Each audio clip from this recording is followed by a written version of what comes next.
Benjamín, que le conocemos todos desde hace unos años, porque todos los años finalmente acude a hablarnos, le hemos presentado siempre de manera coloquial, como amigo, y hoy vamos a hacer una presentación un poco más formal. Y voy a empezar. Benjamín Montesinos es doctor en Ciencias Físicas por la Universidad de Madrid y ha trabajado en las universidades de Oxford, en el Reino Unido, y de Rochester, en Estados Unidos. En la actualidad es investigador en el Consejo Superior de Investigaciones Científicas en el Centro de Astrobiología. Físicamente, su departamento está localizado en Villafranca del Castillo, en las instalaciones de la Agencia Europea del Espacio. Sus líneas de trabajo se centran en la física estelar, intentando comprender cómo se forman alrededor de otras estrellas sistemas planetarios similares al nuestro.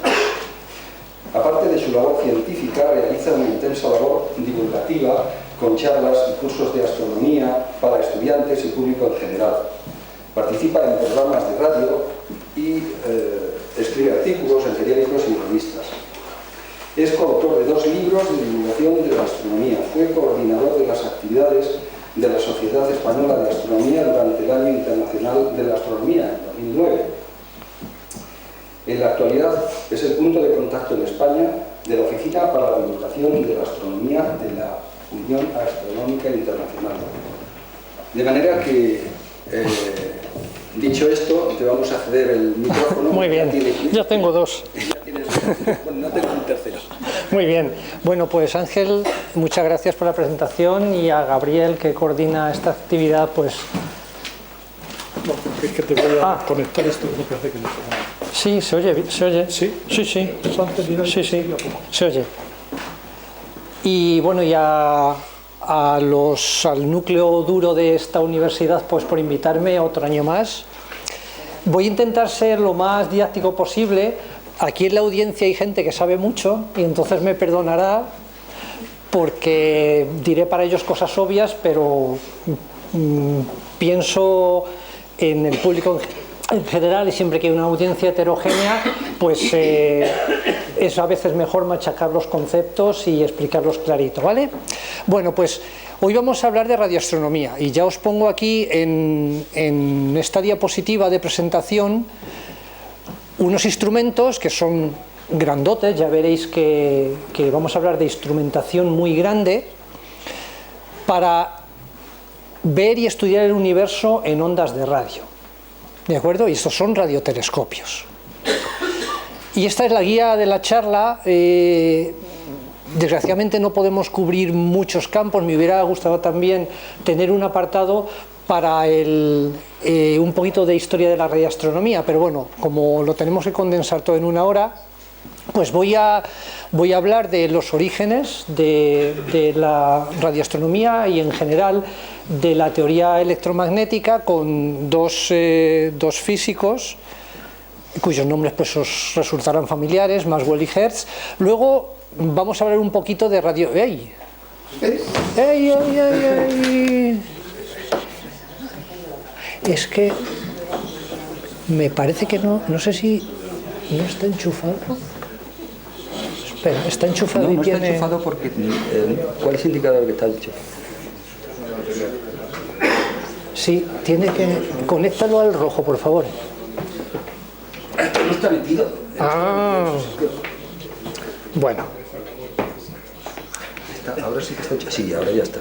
Sí. Los imponderables.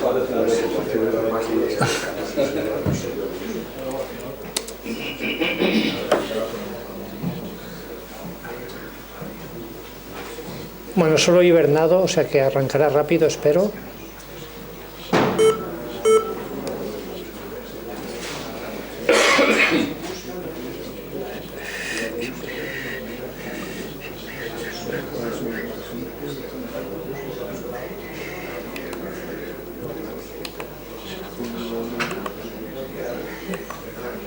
Vale, ahora sí.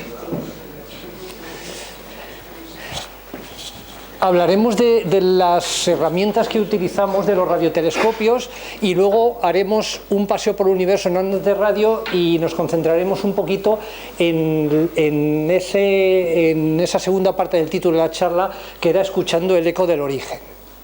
Bueno, los orígenes. Como sabéis, este físico, Maxwell, un físico que vivió en el siglo XIX, unificó las teorías de la electricidad y el magnetismo. O sea, hasta que no llegó Maxwell, pues la electricidad y el magnetismo se creían que eran fenómenos totalmente distintos, pero realmente fue él el que enunció toda una teoría y fue la primera unificación de fuerzas en la naturaleza, fuerzas que se creían de orígenes muy distintos, la electricidad por un lado y el magnetismo por otro, cargas positivas y negativas por un lado y los fenómenos que producen los imanes por otro, pues él las unificó. Y unificar en física significa, en este caso, escribir una serie de ecuaciones donde los campos eléctricos y los campos magnéticos aparecen mezclados. Y entonces, digamos que como consecuencia de ello, tenemos lo que hoy conocemos como ondas electromagnéticas, que son las ondas de luz normal que vemos con nuestros ojos, la luz ultravioleta, de la que habréis oído hablar todos, las ondas de luz infrarroja, que son las que salen de este cacharrito cada vez que yo lo pulso y que se comunican con el ordenador para pasar a la diapositiva, los rayos X, a todos nos habrán hecho una radiografía en nuestra vida, y esa luz que no vemos del emisor de rayos X es una onda electromagnética, y por otro lado está la luz infrarroja y las ondas de radio, ¿no? Y como veis, las ondas electromagnéticas son la superposición de dos campos, eléctrico y magnético, que se denotan en física con las letras E y B y que se propagan en una dirección, y en el vacío pues tienen una velocidad, la velocidad de la luz en el vacío, que es distinta a la velocidad de la luz en un medio material. Esto es el gran mérito de Maxwell. Y luego tenemos a Hertz, que es otro físico pues más o menos contemporáneo de Maxwell, y Hertz era un físico, mientras que Maxwell era quizá más teórico, Hertz era un físico experimental. Y entonces es el primero que logró construir un circuito que inducía oscilaciones de los campos eléctricos y magnéticos, que al fin y al cabo eso es lo que es una onda electromagnética. Ahora veremos un gráfico también de lo que es una onda electromagnética y de lo que los físicos entendemos por longitud de onda. Y entonces ese circuito era capaz de transmitir ondas electromagnéticas a un receptor próximo, ¿de acuerdo? Que era algo que no se había hecho nunca. Como os he contado antes, una onda electromagnética, la luz es complicada. O sea, la luz, y eso también podríamos dedicar una charla entera a ello, a veces tiene propiedades ondulatorias y a veces tiene propiedades corpusculares, y dependiendo muchas veces de cómo nos convenga describirla, utilizamos una u otra. Habréis oído muchas veces la palabra fotón. Fotón se puede tomar, quizá abusando un poco del lenguaje, como si fuera una partícula de luz. Pero cuando estamos hablando de propagación de ondas, por ejemplo, todos habréis oído hablar de gafas polarizadas. Para describir la polarización de la luz es conveniente esta descripción ondulatoria, ¿no? Y entonces, como veis, aquí tenemos los dos campos eléctrico y magnético, está la dirección de propagación, y las ondas se componen de un campo eléctrico que va oscilando y de un campo magnético que es perpendicular a ese campo eléctrico.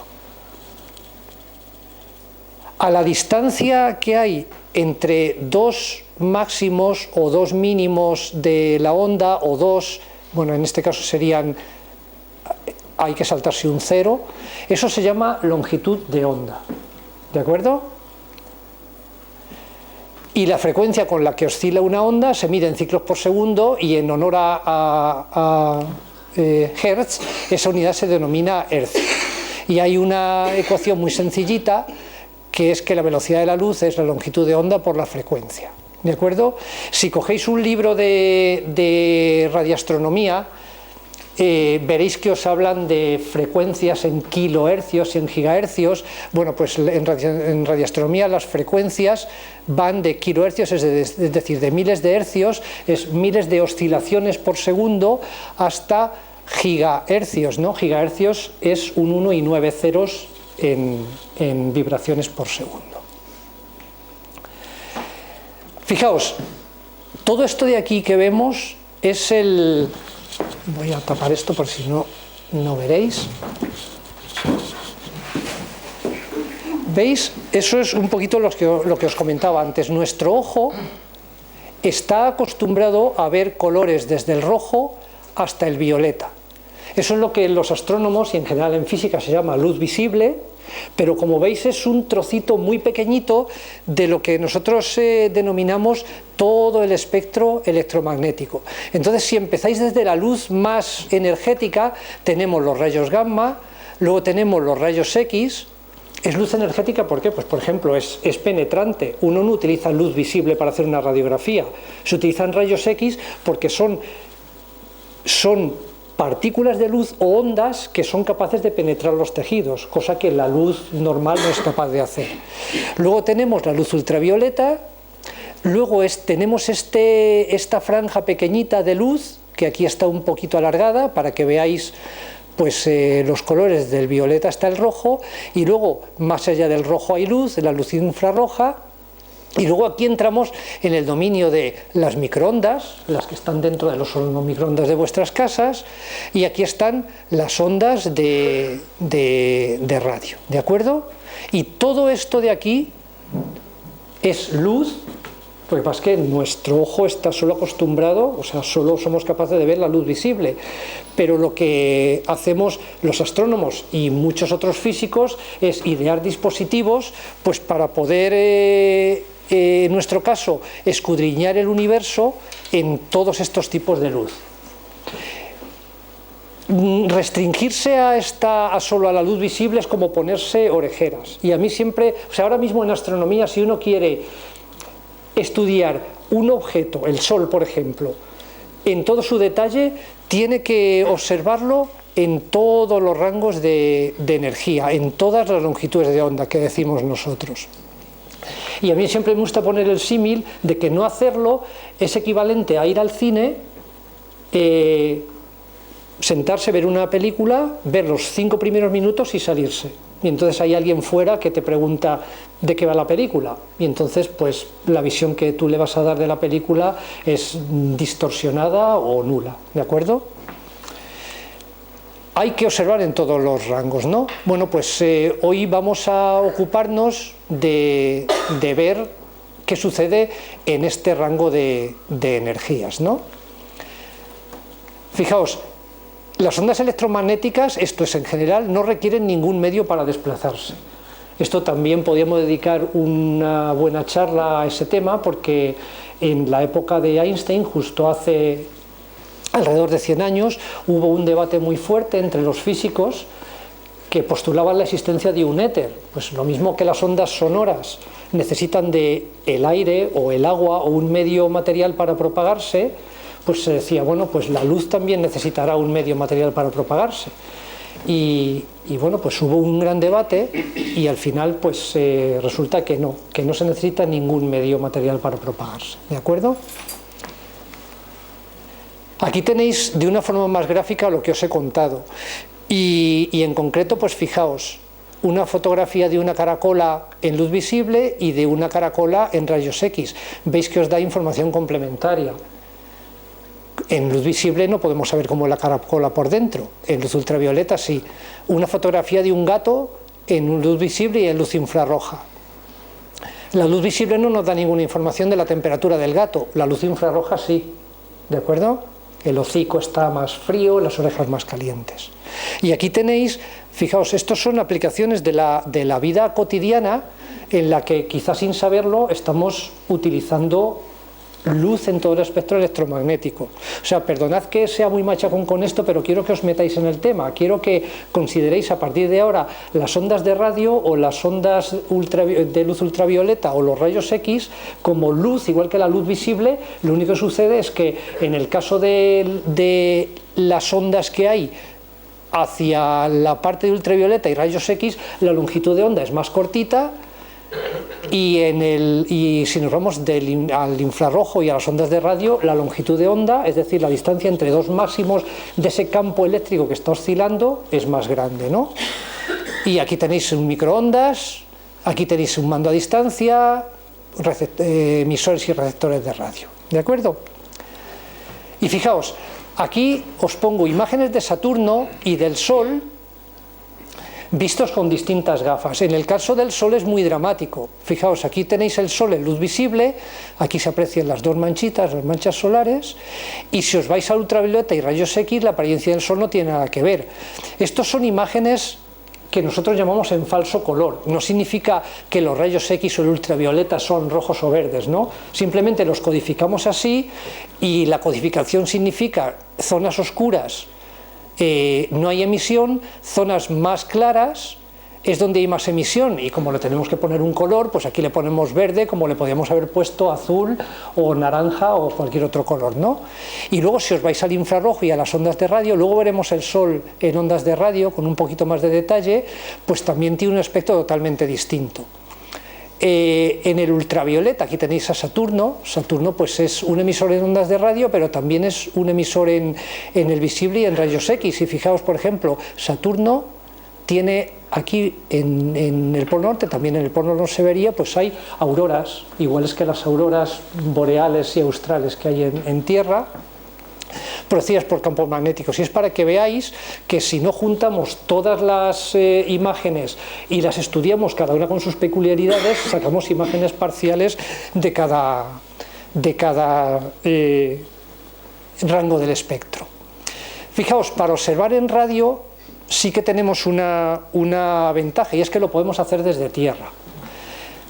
En cambio, y esto es también una ventaja de cara a la vida y de cara a nosotros, si nos vamos hacia luz ultravioleta o rayos X, afortunadamente la atmósfera de la Tierra es opaca a toda la radiación ultravioleta y rayos X que viene desde el espacio. Y eso es una ventaja, porque si la atmósfera de la Tierra no fuera opaca, pues probablemente no estaríamos aquí. No sabemos incluso si habría vida, pero bueno, estaríamos bastante fritos, ¿no? En cambio, si nos vamos hacia el infrarrojo y en ondas de radio, pues este gráfico indica transparencia de la atmósfera.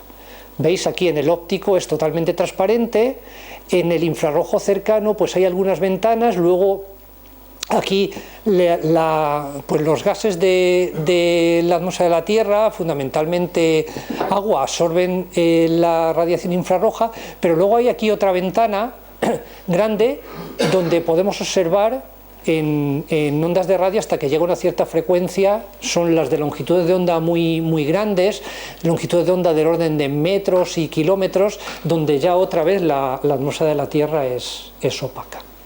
Por eso toda la astronomía de rayos X y ultravioleta hay que hacerla desde el espacio. Se empezó primero a hacer con globos, se montaron allí telescopios, y luego ya con satélites más sofisticados. ¿Cómo observamos las ondas de radio? Bueno, pues estos son radiotelescopios, ya los habéis visto, ¿no?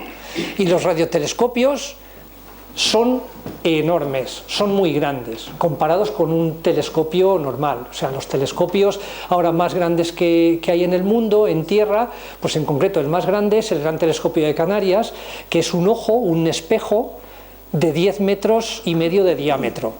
Es grandote. O sea, los telescopios y los radiotelescopios, imaginaoslo como ojos enormes, son colectores de luz. Entonces, cuanto más grande es un instrumento, mayor luz colecta, más cantidad de luz en menos tiempo, ¿no? ¿Por qué son tan grandes los radiotelescopios?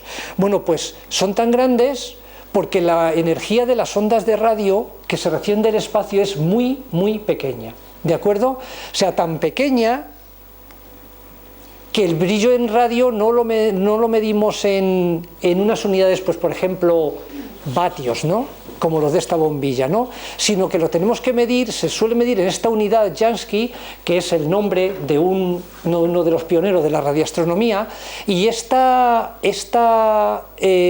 abreviatura de aquí, que muchos de vosotros la conocéis, significa 0,25 ceros y un 1 en vatios recibidos en un metro cuadrado y por unidad de frecuencia, ¿vale? Lo único que quiero que os quede claro con este 0, muchos ceros y un 1 es que cuando uno apunta a un objeto astronómico, incluso aunque sea un emisor grande, un emisor potente en ondas de radio, la energía que llega es muy poquita, entonces necesitamos colectores enormes.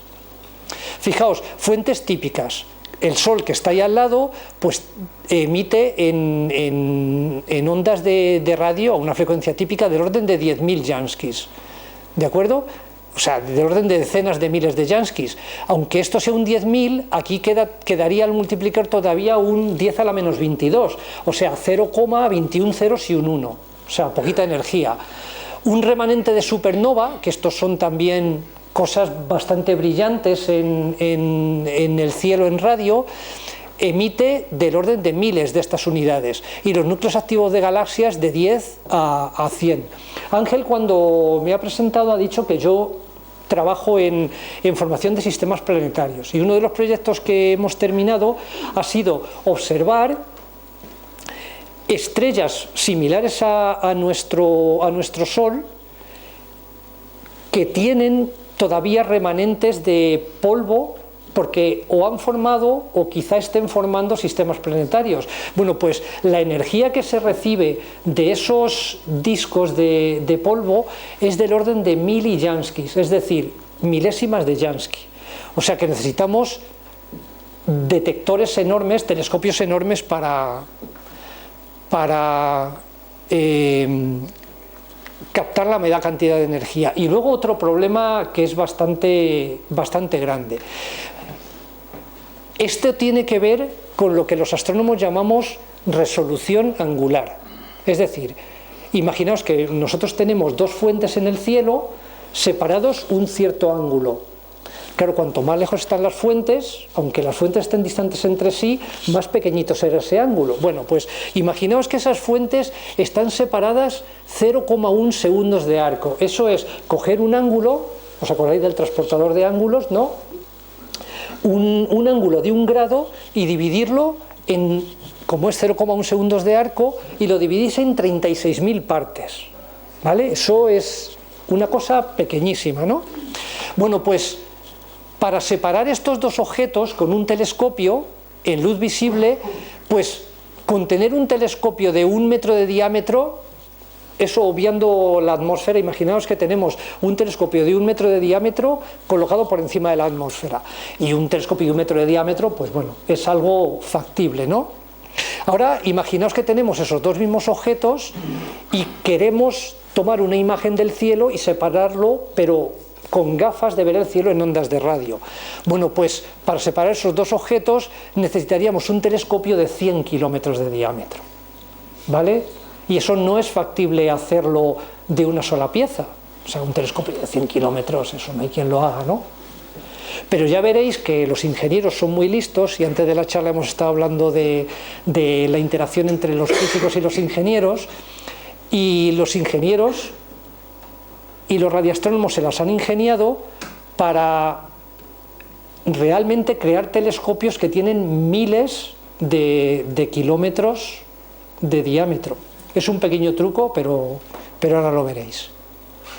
Fijaos, esto es un radiotelescopio típico. Este no parece muy grande, pues porque aquí parece que hay una puerta. Este telescopio pues puede tener 10 metros de diámetro o quizá menos. ¿Y cómo funciona un radiotelescopio? Bueno, pues estos radiotelescopios funcionan como los telescopios ópticos. Viene un haz de luz del objeto astronómico que estemos observando, que por cierto, en radioastronomía se puede observar de día, da igual. Es más, se puede observar incluso con nubes. si se está observando en un rango de longitudes de onda en el cual las moléculas de agua no sean muy absorbentes.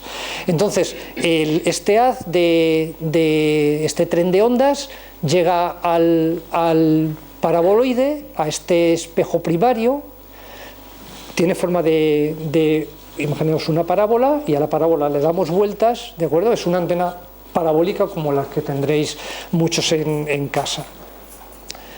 Eso se llama el plato, el reflector primario. Y entonces los paraboloides tienen la propiedad de que si viene un haz de luz de rayos paralelos, los concentra todos en un foco, ¿no? Y entonces aquí pues se coloca una segunda pieza, que es un espejito, que se llama subreflector o reflector secundario, y ese espejito lo que hace es meter toda la señal en esta otra pieza que se llama el alimentador o la bocina, y luego ya aquí dentro del radiotelescopio es donde están pues amplificadores, guías de onda. Es muy curioso ver un radiotelescopio por dentro porque es básicamente fontanería, o sea, las guías de ondas son tubos de metal, y además fijaos que los radiotelescopios y los que... Bueno, el otro día me ha dicho Ángel que se hizo desde aquí una excursión a Robledo, pero incluso los que no fuerais a Robledo y hayáis ido por allí de excursión y hayáis visto las antenas, la antena más grande de Robledo, que ahora os mostraré una foto, que tiene 70 metros de diámetro, esa antena se utiliza parte del tiempo para hacer seguimiento de sondas espaciales y parte del tiempo para hacer radioastronomía. Las antenas no tienen por qué estar protegidas de las inclemencias del tiempo. Hay algunas que sí están en su cúpula, al contrario que los telescopios. ¿Por qué? Pues porque el pulido que tiene que tener una de estas superficies no es demasiado crítico. O sea, el pulido de una superficie de un radiotelescopio, normalmente lo que los ingenieros te dicen es que con que tenga una precisión de 1/10 de la longitud de onda que se está observando, vale. Entonces, cuando está observando en el visible, eso tiene que ser un espejo muy pulido y con mucho cuidadito, ¿no? Aquí en radiotelescopios tiene que estar en la superficie pulida, pero no es una cosa crítica. Y bueno, esto es el cuadripodo, que es lo que sujeta el subreflector. Esto es un radiotelescopio que está en Pico Veleta. Si uno va a Granada y mira Sierra Nevada, se ve el radiotelescopio. Es un radiotelescopio de 30 metros del Instituto de Radioastronomía Milimétrica, que está en Grenoble, pero digamos que los observatorios, como sabéis, se colocan para ciertos tipos de observaciones, y en concreto esto es para longitudes de ondas de milímetros. En esa onda que os he comentado antes, pues conviene estar a bastante altura, pues para evitar las capas más bajas de la atmósfera, sitios donde la humedad no sea muy grande. Esto es un radiotelescopio que hay en Lleves, está en Guadalajara, aquí cerquita, del Observatorio Astronómico Nacional. Es un telescopio español y veis, tiene 40 metros de diámetro. Este es la antena más grande del complejo. Estas iniciales son Madrid Deep Space Communication Center, ¿no? Es de NASA. NASA, como sabéis, tiene 3 complejos gemelos en el mundo. Uno está en Madrid, otro está en Goldstone, en California, y otro está en Australia, en Canberra. Forman un triángulo, de modo que con la rotación de la Tierra, si hay una nave en el espacio profundo que ellos quieran seguir, siempre tienen comunicación de una o dos de las estaciones. Y esta es la antena más grande de las que hay en Robledo. Para que os hagáis una idea, la Plaza de las Ventas cabe dentro de esta antena, ¿no? Y como os he dicho, pues esta antena pues todavía sigue funcionando, sigue recibiendo señales de naves que se lanzaron allá por los años 70, del Voyager, que sigue mandando bips por allí. El Voyager está pues alrededor de 7.000 millones de kilómetros de la Tierra, ¿de acuerdo? Pero en aquellos momentos en que la antena no se usa para hacer seguimiento, se hace radioastronomía, es decir, se utiliza como un telescopio para observar el universo. Este es el radiotelescopio de 100 metros en Green Bank, en Virginia, y pongo la fecha, el 15 de noviembre de 1988, porque el 16 de noviembre esto era una chatarra de 100 metros de diámetro. O sea, hubo un fallo estructural y el radiotelescopio se desplomó. Entonces aquí había un operador y llamó y dijo que se ha desplomado, se me ha desintegrado el radiotelescopio. Entonces, desde otro edificio donde no estaban mirando, no tenían una visión del radiotelescopio, lo primero que pensaron es que había bebido, ¿no? O sea, pero ¿cómo se va a caer semejante cosa? Entonces, pues bueno, pues hay 100 metros de radiotelescopio y al día siguiente 100 metros de chatarra. Es lo que hay. Este es un radiotelescopio, este es bastante curioso. Fijaos que en los radiotelescopios que hemos visto, digamos que el espejito secundario estaba colocado más o menos en el centro del paraboloide, este no. ¿Y por qué está colocado aquí? Bueno, pues que este radiotelescopio, que tiene 100 metros de diámetro, este es ya grande, pues en vez de, digamos, colectar rayos de luz que vienen en dirección más o menos perpendicular al plato, los rayos vienen en esta dirección y entonces se reflejan hacia esta parte de aquí. Eso es un poco lo que sucede aquí en Arecibo, que este es el radiotelescopio más grande del mundo, aunque ahora se está construyendo, creo que los chinos están haciendo uno más grande todavía, de 400 metros, y fijaos, este telescopio no se mueve, esto está, digamos, en un valle horadado, y entonces, pues, el truco aquí es, si no se mueve el espejo primario este grandote, lo que se mueve, veis aquí que hay 3 torres, lo que se mueve es este segundo. Y entonces, moviendo ese segundo aparatito, ellos pueden enfocar a distintas zonas del cielo. Este radiotelescopio ha aparecido en películas, pues en Contact, por ejemplo, en alguna de James Bond, creo que ha aparecido también. Y aquí tenéis pues un esquema de ese radiotelescopio. Este es el espejo primario que no se mueve, y entonces moviendo este segundo espejo con un sistema de poleas y tal, uno puede, digamos, captar ondas de radio que vienen en distintas direcciones del cielo. Y esta es la técnica que se utiliza también, ya se está utilizando en el óptico con telescopios que hay en Paranal, en Chile, pues para simular antenas enormes. Esto es una técnica que se llama interferometría. Entonces veis aquí que están las antenas, están, digamos, apuntando al mismo lugar del cielo. Si no me equivoco, aquí lo dice, son 27 antenas de 25 diámetros cada uno, que se desplazan en raíles. Y esta es la configuración compacta del radiotelescopio. Pero veis que hay aquí unos raíles y se pueden desplazar hasta 21 kilómetros las antenas. Entonces, tener estas antenas separadas en la configuración más amplia de 21 kilómetros es como casi tener un radiotelescopio de 21 kilómetros de diámetro.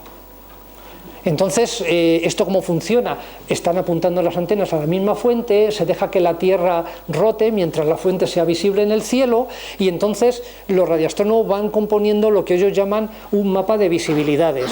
Es decir, van tomando puntos en el cielo y luego, digamos que puedes hacer una especie de interpolación para construir lo que es un mapa de la región total.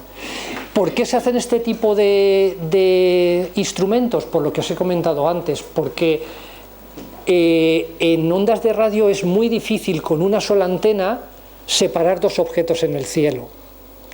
Y en cambio, si uno tiene un radiotelescopio grandote, puede separar. Y de hecho se logran, la palabra técnica que os he comentado antes son resolución. Resolver en astronomía significa separar dos objetos.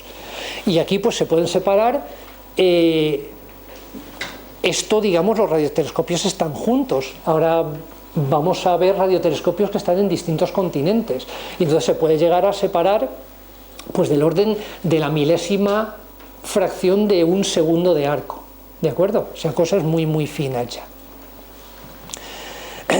No sé si os acordáis de esta película, Contact, donde Jodie Foster, que hace de Lee Harroway en la película, pues su proyecto de investigación es buscar civilizaciones extraterrestres. Y entonces parte de la película, estos radiotelescopios son los radiotelescopios del VLA en Nuevo México, ¿no? Entonces se va con un coche por allí, se saca un ordenador y se pone unos auriculares y de repente se oye ¡vum! ¡Vum! ¿No? Bueno, pues no, así no se observa. ¿De acuerdo? O sea, queda bonito. De hecho, en el libro de Carl Sagan, que es un libro muy bonito de leer, como todos los de Carl Sagan, dicho entre paréntesis, las cosas no funcionan así, ¿no? O sea, queda muy pintoresco, pero los astrónomos y los radioastrónomos no observamos así. De hecho, es muy curioso. O sea, yo soy un astrónomo óptico infrarrojo, y cuando le dices a tus amigos que no están en este mundillo que te vas a observar, nos decimos, me voy a observar. Eso significa, me han dado tiempo de observación en un telescopio y tal, y entonces dices, me voy a observar a Canarias. Y dices, sí, claro, te vas a observar. ¿Qué vas a observar, no? Y realmente, pues sí, o sea, te vas a observar, subes allí a tu observatorio.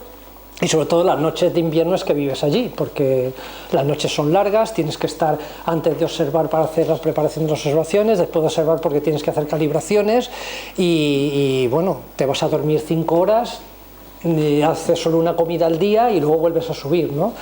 Pero no observamos, o sea, hay veces que ni vemos el telescopio, tampoco llegamos allí y nos ponemos a mirar, eso se hacía antes, ¿no? O sea, nos ponemos en una habitación separada, incluso a veces en otro edificio separado, y tú tienes pues muchas pantallas de ordenador delante y recoges tus datos. Y en radioastronomía pues no se observa así, se observa de una forma un poco menos poética, ¿no? Y bueno, y la interferometría, fijaos, esto es una red de interferometría que se llama VLBA. La anterior se llamaba VLA, que es Very Large Array, ¿no? Que es como conjunto muy grande, ¿no? Este se llama Very Long Baseline Array. Baseline es línea de base. Y fijaos que hay aquí, pues, 4 y 4, 8 y 2, 10 radiotelescopios, y están en el continente americano, hay 8, hay uno en Hawái y hay por aquí uno en otra isla, ¿no? No sé dónde está, es aquí en el Caribe. Y entonces, ¿eso qué significa? Bueno, pues que si tomáis la distancia más larga entre dos radiotelescopios, que aquí puede ser pues quizá 5.000 kilómetros, 10.000 o 8.000 kilómetros, estáis simulando un radiotelescopio que tiene 8.000 kilómetros de diámetro, con lo cual podéis separar cosas en el cielo que están muy juntitas. ¿Veis? En Europa también tenemos una red, y aquí tenemos VLBI, Very Long Baseline Interferometry, ¿no? Y entonces fijaos aquí que unimos la red europea con radiotelescopios que están por aquí en Asia y en Sudáfrica, entonces ya tenemos radiotelescopios enormes, ¿no?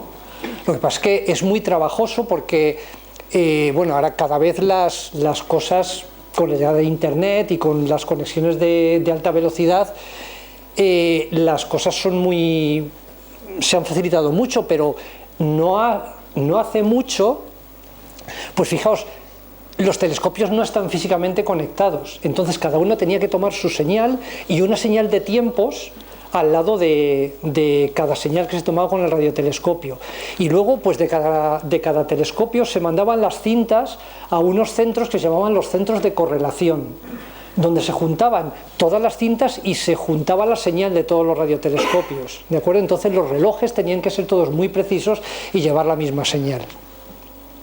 ¿Veis? Y esto es el Global VLBI, Very Long Baseline Interferometry.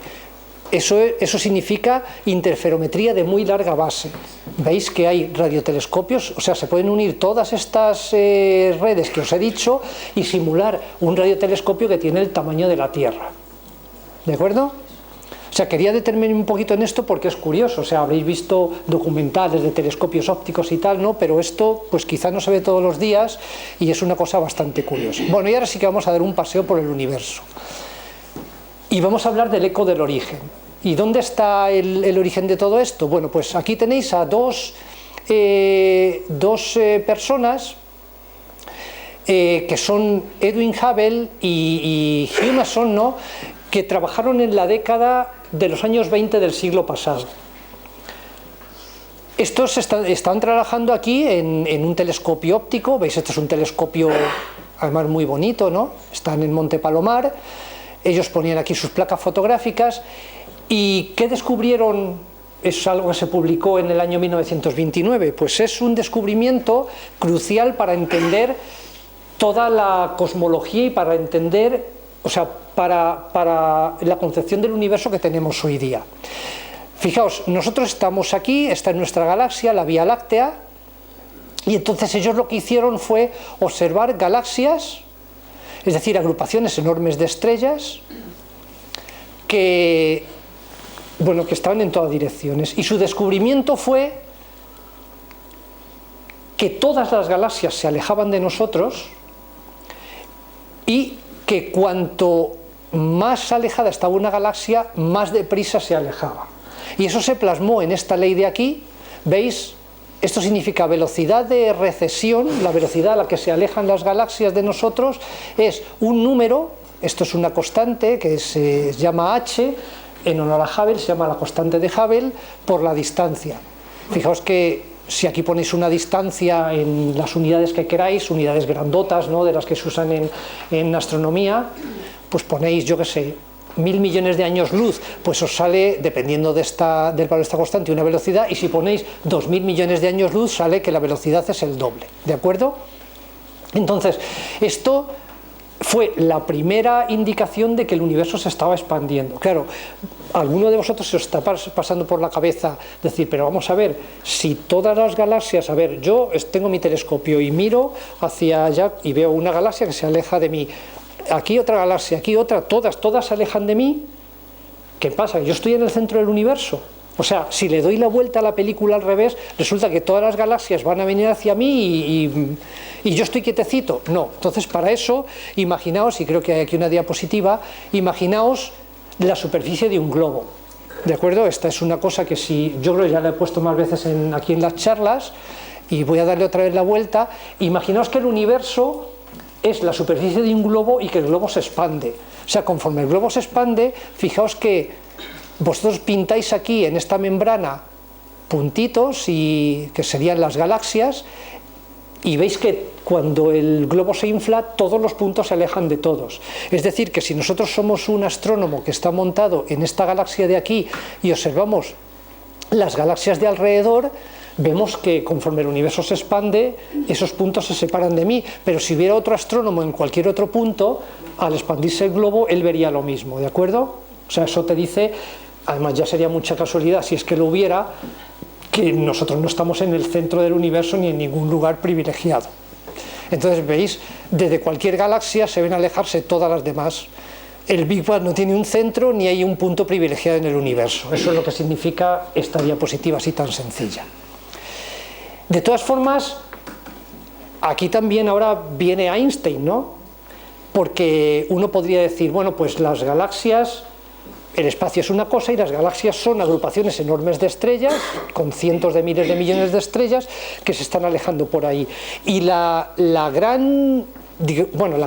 las grandes contribuciones de Einstein a la física moderna fue la concepción de el espacio-tiempo, pero olvidaos un poquito del tiempo, del espacio. Imaginaos que el espacio es un tejido, que es una fibra, que es un bizcocho, ¿no?, que metéis en el horno. Y entonces, y que las galaxias, en el caso del bizcocho, son pasas, que las ponéis en el bizcocho, y ponéis el horno a funcionar y el bizcocho se expande, ¿no? Bueno, pues así es como hay que interpretar la expansión del universo, como que la fibra del espacio se está expandiendo, ¿de acuerdo? Eso meteoslo en la cabeza, porque además ha habido últimamente una noticia, que ha sido una noticia muy espectacular, que habréis oído todos, que es la detección de ondas gravitatorias, por primera vez, ¿no? Y eso es una onda en el espacio-tiempo, es decir, el propio tejido del espacio ha hecho de medio propagador de una onda que se produjo por el colapso de dos agujeros negros hace 1000 millones de años, que es la distancia a la que se supone que sucedió este colapso de los agujeros negros, ¿no? Pues eso, digamos, que se entiende dentro de ese paradigma en el cual el espacio tiene unas propiedades que además vienen determinadas por la masa. Bueno, no vamos a entrar ahí, ¿no? Y fijaos, aquí tenéis de una forma pictórica cuál es la evolución del universo desde el origen, que no sabemos muy bien cuál fue, o sea, digamos que de la expansión del universo uno infiere, ahora sí dándole la película hacia atrás, que hubo una gran explosión, eso es lo que se conoce como Big Bang, pero hay una época del universo en la que no sabemos nada, y de hecho se tuvo que postular un fenómeno que es la inflación, que ocurrió pues en una fracción pequeñísima de tiempo después del Big Bang, para explicar ciertas características del universo actual, ¿no?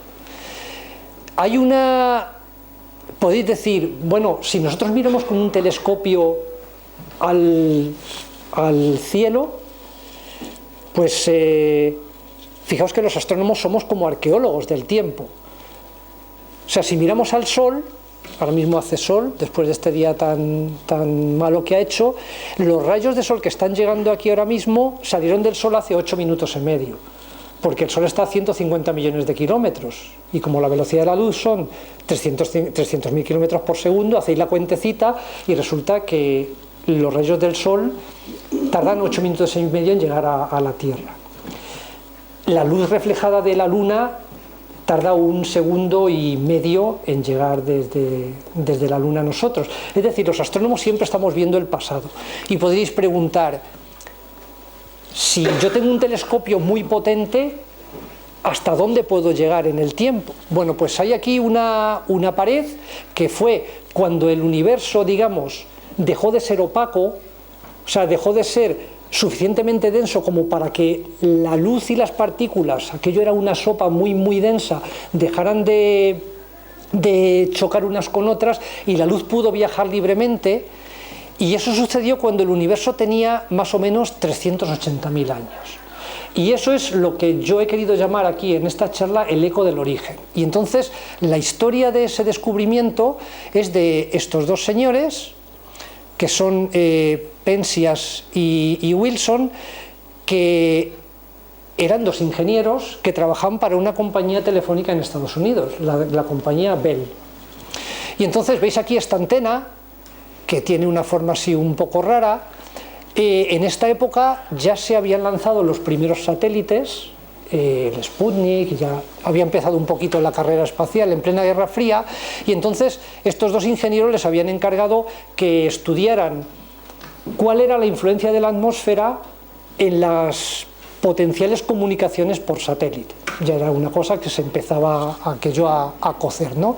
Entonces, estos apuntaban el radiotelescopio, bueno, no era un radiotelescopio, perdón, era una antena, para ellos era una antena, apuntaban su antena a distintas partes del cielo, y resulta que tenían un ruido electrónico parásito todo el rato, ¿no? Era pues como, imaginaos que cogéis un transistor, una radio, y no lo sintonizáis en una emisora, o cuando vais con la radio del coche puesta y entráis en uno de los túneles de la M40 y oís ese ruido, ¿no? Parásito. Bueno, eso era lo que ellos oían, ¿no? Entonces, bueno, ¿qué pasa aquí? Algún fallo de la electrónica y tal, ¿no? Y entonces se subieron a la antena y vieron que había palomas allí, habían anidado las palomas, y entonces pusieron ellos tomaban nota de todo, y entonces dijeron, así de una forma un poco eufemística, las palomas han depositado un elemento dieléctrico blanco en la antena. Entonces aquí tenéis al operario limpiando la antena, echaron a las palomas volvieron, las disolvieron de forma más contundente, ya no volvieron, y el ruido seguía estando ahí, ¿no? Y resulta que este laboratorio estaba muy cerca de la Universidad de Princeton, donde había unos físicos teóricos que habían dicho que si realmente existió un Big Bang, una gran explosión, hubo después de ese Big Bang un periodo en el cual el universo tuvo que convertirse en algo menos denso, de forma que la luz, como os he dicho antes, pudiera viajar libremente. Y esa luz se ha ido propagando por el universo, y además ha ido cambiando su longitud de onda. Esa luz era visible cuando se emitió. Y voy a volver a esta diapositiva, porque fijaos, veis que cuando el globo se expande, las onditas se hacen más grandes. Es decir, aumenta la longitud de onda.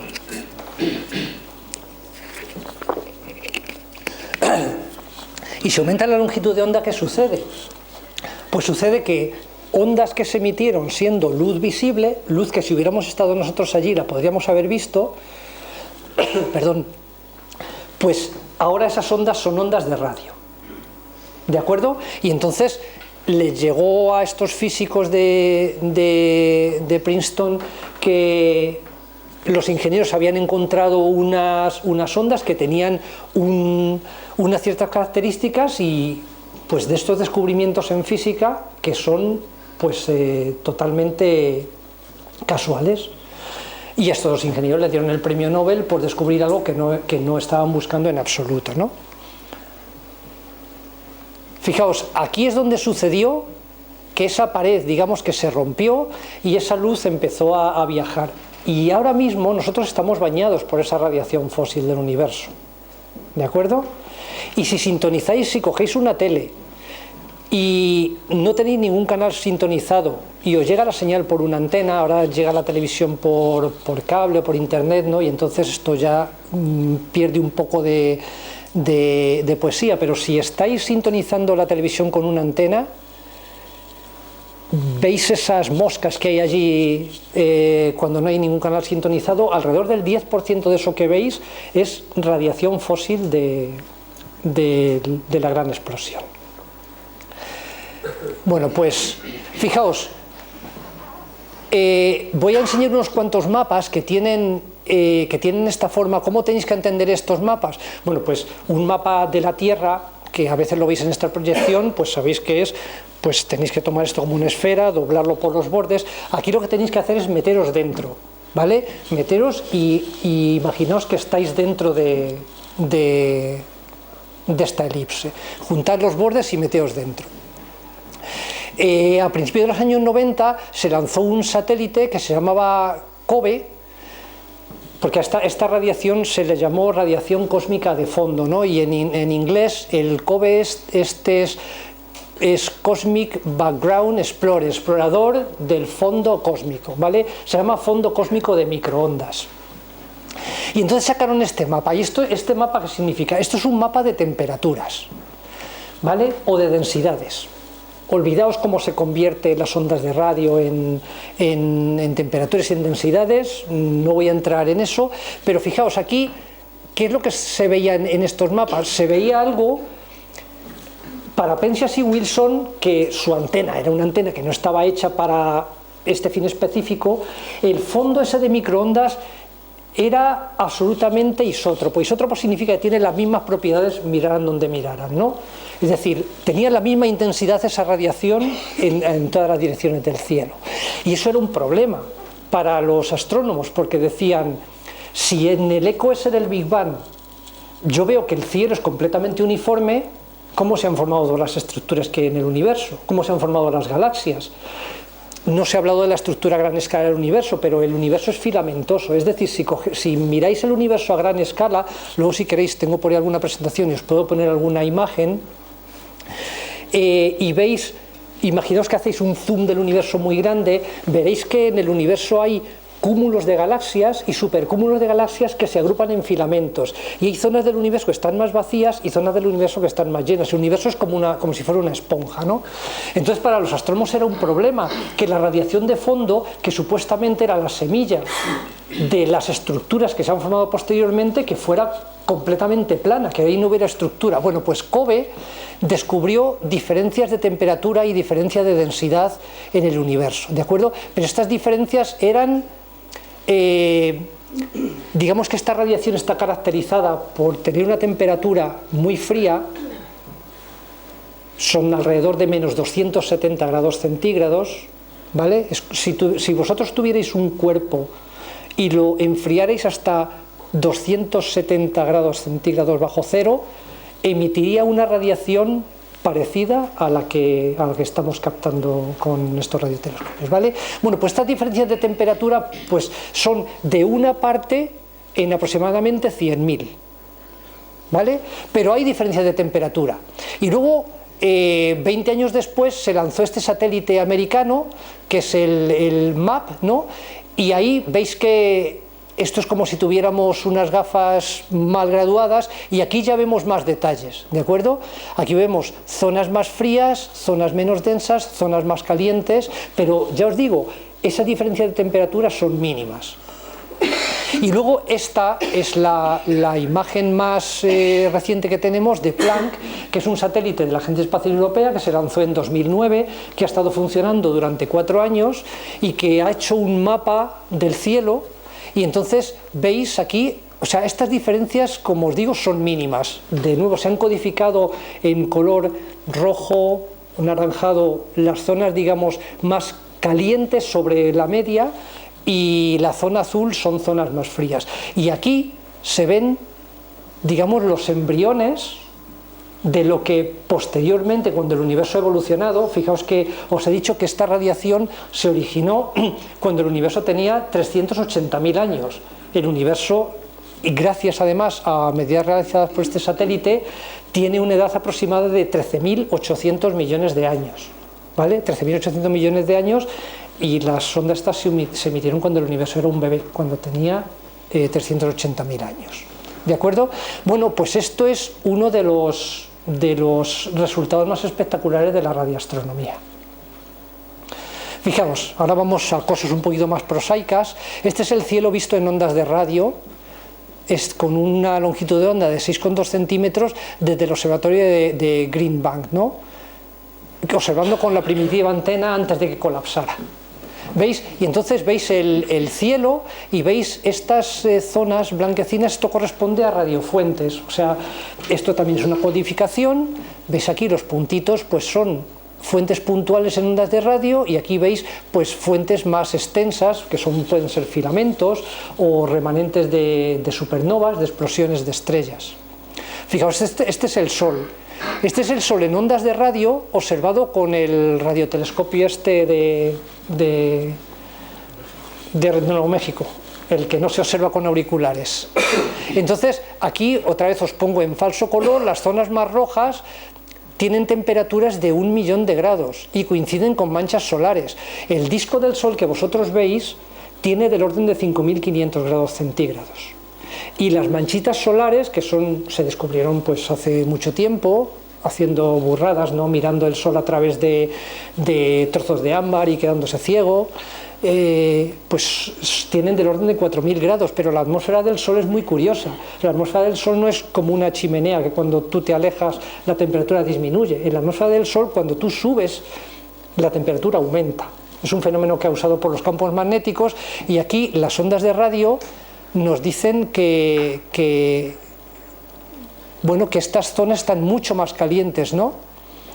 La temperatura media del gas que emiten ondas de radio que vemos en esta imagen, estas zonas así más azules o más verdosas, pues tiene una temperatura del orden de 30.000 grados. Esto es muy curioso también, porque si uno ve el Sol con nuestras gafas, con nuestro telescopio de ver luz óptica, es un poco más pequeñito que si lo viéramos con unas gafas de ver en radio. Pues fijaos, de aquí a aquí hay de orden de 20.000 kilómetros de distancia. El diámetro del Sol son 700.000 kilómetros. Esta es la imagen de la superficie de Venus obtenida con Magellan. Esto también tiene que ver con ondas de radio. Venus es un planeta que está siempre cubierto por nubes. Además, no es nada agradable vivir en él, porque allí llueve ácido sulfúrico y hace mucho calor. El efecto invernadero hace que la temperatura sea del orden de 400 grados. O sea que, y allí pudieron llegar unas naves soviéticas que estuvieron, siguen allí, se fundieron porque la presión es enorme. Tomaron unas cuantas fotos en el óptico, sabemos cómo es, pero allí no hay quien vaya, ¿no? Y entonces, por técnicas de radar, claro, uno puede penetrar las nubes y hacer un mapa de la superficie. Esto es una galaxia que para los que seáis aficionados es bien conocida, que la galaxia del Remolino, son dos galaxias satélites, y esta es el mapa de esa galaxia visto en radio. Veis que en el centro de la galaxia hay una radiofuente muy potente. En el centro de todas las galaxias para los cosmólogos son como los ladrillos que forman el universo, ¿no? Estos son agrupaciones, esta es una galaxia que debe ser muy parecida a la nuestra, y todas las galaxias se cree que albergan en el centro un agujero negro descomunal, de millones o miles de millones de masas solares, y ahí ocurren fenómenos bastante energéticos que se reflejan tanto en rayos X como en ondas de radio. Luego esto es un remanente de supernova que explotó hace 300 años. Es una radiofuente, es la radiofuente más intensa fuera del sistema solar en estas longitudes de onda, y veis que una supernova es una estrella mucho más masiva que el Sol, que explota, lanza material al espacio, y ese material en el espacio se va encontrando otro material y va chocando, y entonces pues se pueden alcanzar temperaturas bastante altas, y hay también pues fenómenos bastante energéticos que se reflejan en esta.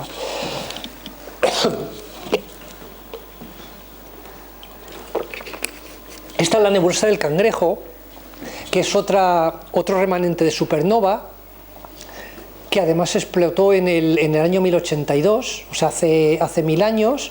El centro de explosión está aquí, es un pulsar, es una estrella de neutrones, es un objeto muy exótico. Si podéis ir con una cucharadita a la estrella de neutrones y coger una cucharadita y ponerla en una balanza para equilibrar el otro platillo, necesitaríais del orden de, a ver si lo digo bien, 10 millones de hipopótamos. O sea, es material bastante curioso. Bueno, pues esto es material que está viajando por el espacio, y aquí tenéis, veis que las imágenes en radio no son tan espectaculares, aunque os voy a enseñar luego en la penúltima diapositiva una imagen que quizá no sea muy espectacular desde el punto de vista visual, pero cuando escarbáis un poquito sí que lo es. Esto es una imagen en el óptico, esto está tomado con el telescopio espacial Hubble, veis, es una imagen muy bonita. Y esto es una imagen en radio, esto es con un telescopio con una sola antena de 37 metros, y aquí ya podemos ver más detalles con el VLA de Nuevo México, ¿no? Para que veáis un poquito la dificultad que tiene el telescopio Hubble. Tiene 2,5 metros de diámetro, esta antena de radio tiene 37, pero como estamos observando en radio veis que prácticamente no podemos ver ningún detalle. Y aquí tenéis, bueno, esta es una imagen de rayos X, y veis aquí. Esto es de la nebulosa del Cangrejo, y veis aquí rayos X, óptico, infrarrojo y radio. Veis que cada una de las imágenes nos vale para componer un poquito de la física de estos objetos. Esta es nuestra galaxia, la Vía Láctea, pero fijaos, nuestra galaxia tiene 100.000 años luz de diámetro, y nosotros hemos podido ir a la Luna y poco más, y la nave hecha por humanos que está más lejos de nosotros pues son los Voyager, que están más allá de Plutón, pero están a la vuelta de la esquina, o sea, es la vuelta de la esquina cósmica, ¿no? Entonces, claro, la pregunta es, ¿y cómo sabemos que nuestra galaxia es así? O sea, si no hemos podido salir y tomarle una foto, esto es una imagen por ordenador, nosotros estamos aquí, de aquí a aquí hay 100.000 años luz, es decir, la luz tarda 100.000 años en viajar de parte a parte, y sabemos con bastante exactitud cómo nuestra galaxia, sabemos que hay un núcleo, sabemos que hay una especie de barra, que de esa barra salen dos brazos grandes. Nosotros estamos colocados pues entre medias de dos brazos, y esto ¿cómo se ha hecho? Esto es como si a vosotros os dicen, vale, tenéis todos los medios técnicos, pero no vais a salir de esta habitación, hacedme un mapa de 3 cantos desde aquí. El problema es parecido. Claro, ahora tenéis teléfonos móviles y llamáis a familiares, oye, ¿qué ves desde tu ventana? Tal, no sé qué, podéis componer el mapa. ¿Cómo lo han hecho los radioastrónomos? Porque esto se ha hecho con radioastronomía. Bueno, pues resulta que el elemento más abundante del universo es el hidrógeno. Y el hidrógeno, pues la densidad de hidrógeno interestelar es muy baja. A veces hay un átomo por cada centímetro cúbico.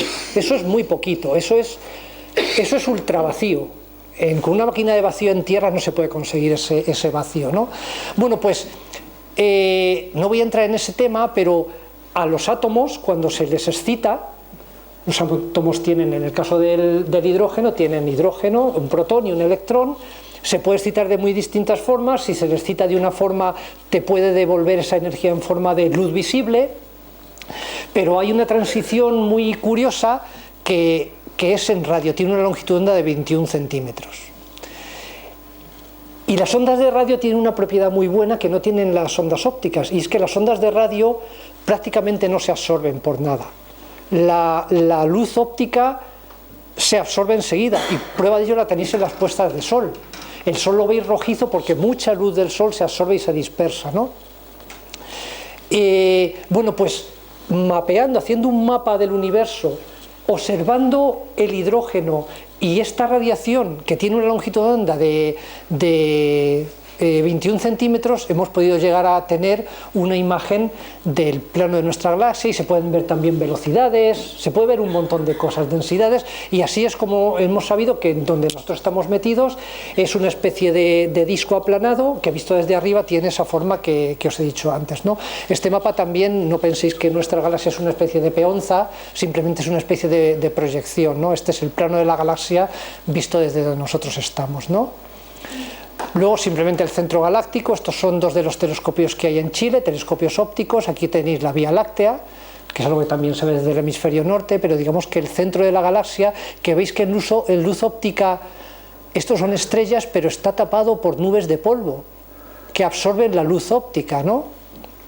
Bueno, pues esto es un mapa en ondas de radio, y veis que estos son alrededor de 240 años luz, que es nada. Estamos viendo un detallito del centro de la galaxia muy muy pequeñito, y bueno, aquí veis estructuras. Aquí veis Sagitario A, que es una radiofuente que coincide con el centro de la galaxia, pues muy probablemente con el agujero negro, y luego tenéis aquí estructuras y burbujas, remanentes de supernova, bueno, una cosa bastante compleja. Estos son cuásares y microcuásares. Los cuásares son galaxias muy activas que tienen un agujero negro, que tienen una especie de disco alrededor que acreta material, y a pequeña escala eso sucede con estrellas. Aquí tenéis una cosa que puede tener 1000 millones de masas solares. Aquí tenéis un objeto de esto de los hipopótamos que os he dicho antes, ¿no? Que también pues, puede ser un agujero negro o una estrella de neutrones que está chupando materia de una estrella cercana. Este es un esquema, esto sería un esquema de un microcuásar. Aquí tenéis una estrella, pues que podría ser como el Sol, y aquí tenéis un objeto en el centro que podría ser un agujero negro o una estrella de neutrones, o bueno, una enana blanca. Pero imaginaos que tenéis el objeto este de los hipopótamos que os he dicho antes, ¿no? Bueno, pues como este objeto es tan compacto, tiene una gravedad muy fuerte y empieza a robarle materia a la estrella compañera.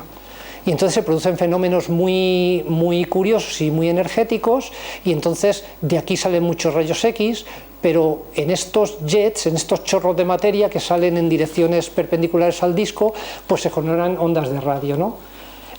Esto está hecho por un dibujante, ya quisiéramos nosotros tener así imágenes, ¿no? Pero hemos podido componer, inferir a través de muchas observaciones cómo son estos objetos. Y esto que veis aquí, pues fijaos, estos son... esto es un núcleo de una galaxia emitiendo en radio. Veis, son 42 días de observaciones, y veis que en 42 días los chorros de gas que salen del centro de la galaxia, que está aquí, eso es una fuente que se llama SS433, ¿veis? O sea, son cosas que suceden delante de tus ojos, ¿no? O sea, veis, las zonas más naranjas son zonas más densas que se van desplazando. Y esto está hecho pues con 42 observaciones de radiotelescopio.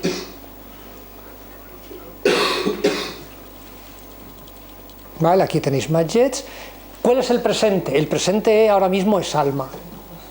ALMA es, veis el acrónimo Atacama, que es el desierto este que está a 5.500 metros de altura en Chile, cerca de San Pedro de Atacama, y esto es Large Millimeter Array, y esto es porque las longitudes de onda a las que observa son, las crestitas están separadas por milímetros, ¿no? Y entonces esto es un interferómetro, porque uno puede... o sea, aquí veis las antenas que están aquí esparcidas por el desierto. Está muy alto, prácticamente no hay humedad, allí no llueve casi nunca, y entonces estas antenas se pueden poner en una configuración compacta. Son en total 66 antenas, de las cuales 54 son antenas del orden de 25 metros, ¿no? Y entonces se pueden mover con camiones. Además los operarios van con máscaras de oxígeno, porque a 5.500 metros de altura a veces hacer una operación, una suma o una multiplicación con dos cifras ya cuesta, ¿no? Entonces, claro, no puedes cometer un error y tirar una antena al suelo.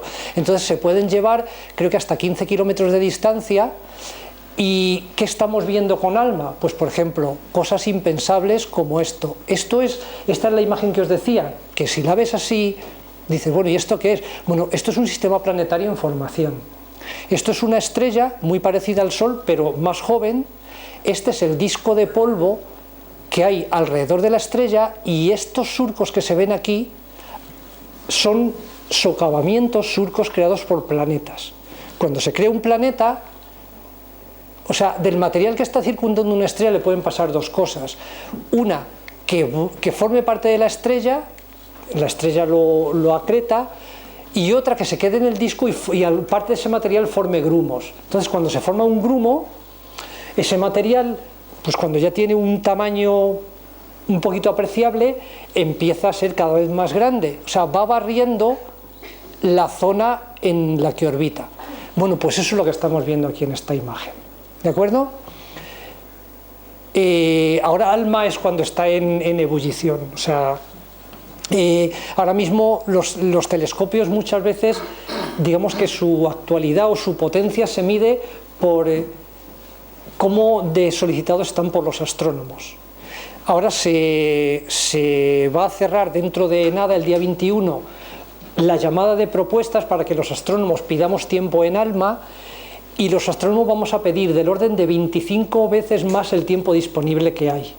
Entonces, claro, los comités tienen que coger el hacha y decir, o sea, una de cada 25 propuestas son las que van a pasar. Y el futuro es una cosa que se llama SKA. Esta es la última diapositiva de la charla y ya contestaré las preguntas que sepa contestar. Y SKA significa Square Kilometer Array, y esto es un salto más adelante. Square Kilometer significa 1 kilómetro cuadrado. O sea, 1 kilómetro cuadrado es 1 kilómetro por 1 kilómetro, pero en superficie. O sea, es 1.000.000 de metros cuadrados. Y esto van a ser antenas, miles de antenas que van a estar colocadas en Sudáfrica y en Australia, y que van a tener un área colectora total de 1 kilómetro cuadrado. Por eso se llama el Square Kilometer Array, ¿no? Va a tener también dipolos. Es una cosa bastante complicada, un reto tecnológico enorme, porque fijaos que son miles de antenas. Esto es solo un cachito. O sea, hay antenas dispersadas por ahí, cada una tiene que tener su fuente de alimentación, su receptor, tienen que estar conectadas para mandar la señal, y esto es algo que ahora mismo está en fase de diseño. España va a participar, y esto será un salto cuántico. ¿Por qué? Pues que vamos a tener un área colectora muy grande, es decir, tendremos un ojo para ver el universo enorme, y además separados por miles de kilómetros. Es decir, que vamos a poder separar cosas en el cielo que están muy muy juntitas. Yo me voy a parar aquí. Espero que no os hayáis perdido. ¿Dónde va a ser? En Sudáfrica y en Australia. ¿Por qué en Sudáfrica y en Australia? Pues muchas veces se eligen, o sea, zonas desérticas, porque para hacer este tipo de observaciones, sobre todo si vas a observar en ondas milimétricas, necesitas sitios donde la humedad sea mínima. Los mejores sitios, curiosamente, el mejor sitio de la Tierra y donde menos humedad hay es en la Antártida. Pero claro, la Antártida es un lugar muy abrasivo para... O sea, un desierto no es tampoco el mejor sitio. Atacama... Bueno, está a 5.000 metros de altura, 5.500, y ya os he dicho que, o sea, no todo el mundo puede subir, tienes que pasar exámenes médicos, no se observa desde allí, o sea, se observa desde un sitio a 2.000 metros de altura. Allí solo suben los operarios y los ingenieros, y estos dos sitios pues se eligen, digamos que el 99% del criterio de elección es un criterio físico, de decir, necesito un sitio más o menos accesible, un sitio donde no haya mucha humedad, y luego también, digamos que esto es también un poco de geopolítica, ¿no? O sea, los países también dicen, bueno, yo ofrezco, dices, claro, Sudáfrica, bueno, pues va progresando, pero no es un país puntero en astronomía, pero eso nos pasaba a nosotros hace 40 años. ¿Y qué hizo España? Pues con buena vista dijo, yo ofrezco el cielo de España, el cielo de Canarias o el cielo de Almería. Los países más avanzados en astronomía vinieron a poner los telescopios y a cambio nos daban el 20% de tiempo de observación gratis, y así despegó la astronomía española, que es ahora mismo la 7ª o 8ª potencia astronómica del mundo. Entonces esos son los criterios para... Es cierto que la astronomía en España es un valor importante. Bueno, de hecho, España participa, por ejemplo, en el ESO, en el proyecto ALMA. España participa. Sí, o sea, España a nivel de publicaciones, que es en lo que se mide, o sea, vamos a observar, hacemos nuestro trabajo y luego lo publicamos en revistas especializadas, pues somos del orden del 7º o 8º país del mundo, con presupuestos que a veces no igualan los de otros países. O sea que en astronomía sí que figura España en una situación bastante puntera. Dime. Un chascarrillo, creo que cuando construyeron toda la base de las antenas, los lugareños que trabajaban allí, no han sido así. Los científicos ahora sí que... Claro. Los que construyeron son los lugareños aquí matados. Claro, ellos están acostumbrados a... Sí, van a estar claros. No sé si mascando sus hojas de coca o no, pero claro, llegan allí los ingenieros de Europa y claro, se encuentran en unas condiciones... No sabía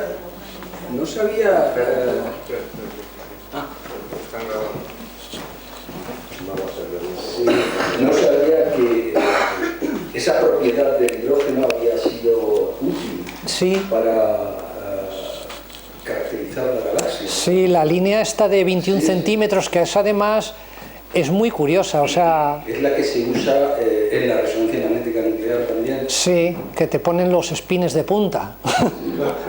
Sí, esto es una visión un poco... Además aquí tenemos en el público al menos un físico teórico y entonces pues vamos, me podría lanzar ladrillos. con toda razón, ¿no? Pues fijaos, esto es un átomo de hidrógeno y esto es algo de mecánica cuántica. O sea, una de las épocas más florecientes de la física pues fue el principio, o sea, los primeros 20-25 años del siglo pasado, del siglo XX, porque se forjó la relatividad, que fue apoyándose en trabajos de, pues por ejemplo, Poincaré, que es alguien a quien o se menciona poco, no se conoce mucho, pues o Minkowski. Es un trabajo de una persona, pero la física cuántica, que es el otro gran avance de la física moderna, que es trabajo de muchas personas y de una interpretación, claro, es algo contraintuitivo, pues digamos que la física cuántica, pues una de las cosas que son contraintuitivas es que los niveles de energía de los átomos no pueden ser continuos. Es decir, imaginaos la imagen está totalmente inocente de un protón y un electrón dando vueltas alrededor, ¿no? Que esa es la visión clásica de un átomo, ¿no? Una partícula positiva o una partícula negativa, entonces atraída por una fuerza electromagnética, ¿no? Entonces uno podría pensar que si yo le doy a esto una cierta cantidad de energía, pues bueno, pues puedo excitar el átomo y lo puedo excitar cualquier cantidad, ¿no? Si le doy 2,5, pues el electrón coge 2,5 y se pone una órbita con esa energía. Si le doy 3,8, pues no, pues resulta que los átomos tienen solo niveles de energía permitidos. Y eso es lo que hizo que se pudiera interpretar algo que hasta entonces pues no se entendía, que era la espectroscopía, el hecho de coger un gas, calentarlo, hacer pasar la luz por un prisma y ver el arco iris que producían lámparas que tenían un gas con un cierto elemento químico, ¿no? Entonces se veían cosas muy raras. O sea, por ejemplo, bueno, ahora están cambiando mucho estas farolas, ¿no? Pero si vosotros cogéis una bombilla de estas naranjas que hay en las carreteras y con un dispositivo que no es demasiado complicado, hacéis pasar la luz de esa bombilla que tiene sodio dentro por un prisma, no vais a ver un arco iris, que es lo que se hace pues, cuando se hace pasar la luz blanca por un prisma.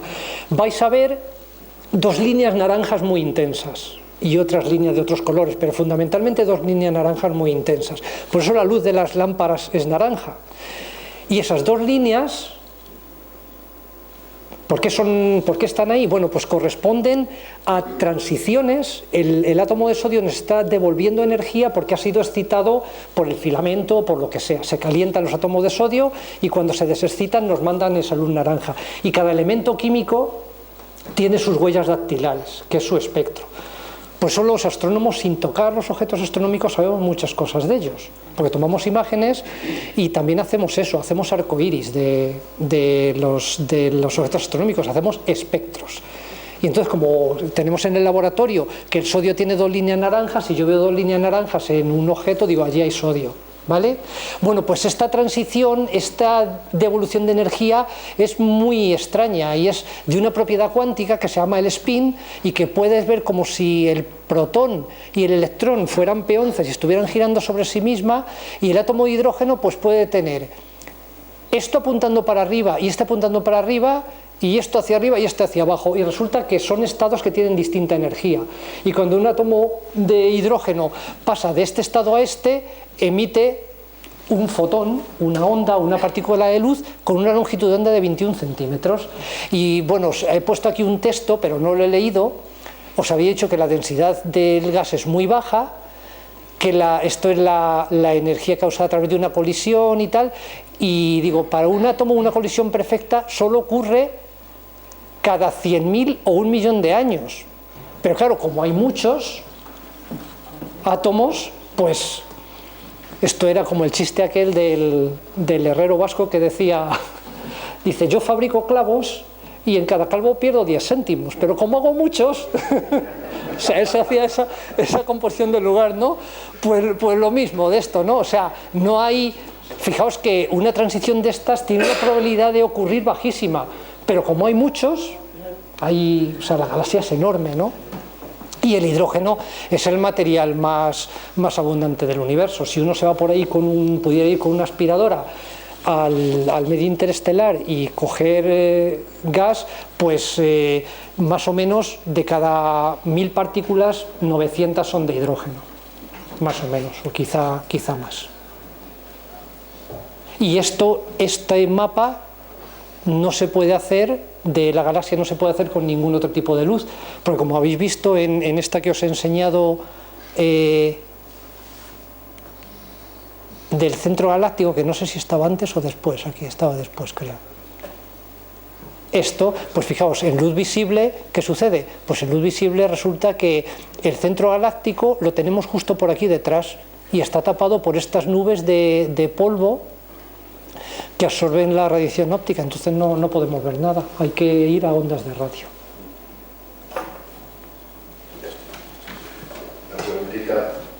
Los que queráis ver la remontada o la no remontada o lo que queráis, sois libres de iros, ¿eh?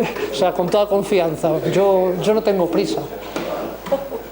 Dime. Una pregunta, has mencionado antes un microcuásar, el sí. NC433. ¿Cómo se forman los nombres de las galaxias o de los objetos? Vale, sí, esto es una cosa curiosa.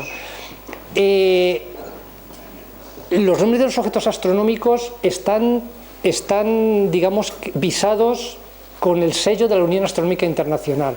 O sea, solo en 2 ocasiones uno tiene libertad para poner un nombre a un objeto astronómico. Uno es si descubres una supernova. Si descubres una supernova, la supernova, pues hay veces que lleva tu nombre, ¿no? No, perdona, no, una supernova, no, un cometa. No, las supernovas se enumeran con el año y una letra. O sea, el año es 2016 A mayúscula tal y luego empiezan como la matrícula de los coches, ¿no? Un cometa, si descubres un cometa y se demuestra que no es que no lo ha descubierto antes alguien, porque claro, puede aparecer el Halley y decir, no, lo he descubierto, no. Entonces le ponen tu nombre, el nombre de los descubridores, ¿no? De hecho, el cometa que visitó Rosetta se llamaba el Churyumov-Gerasimenko, porque estas dos personas fueron los que lo descubrieron.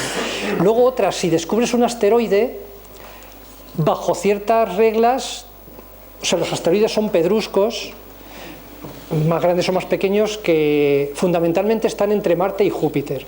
Hay cientos de miles de asteroides, ¿no?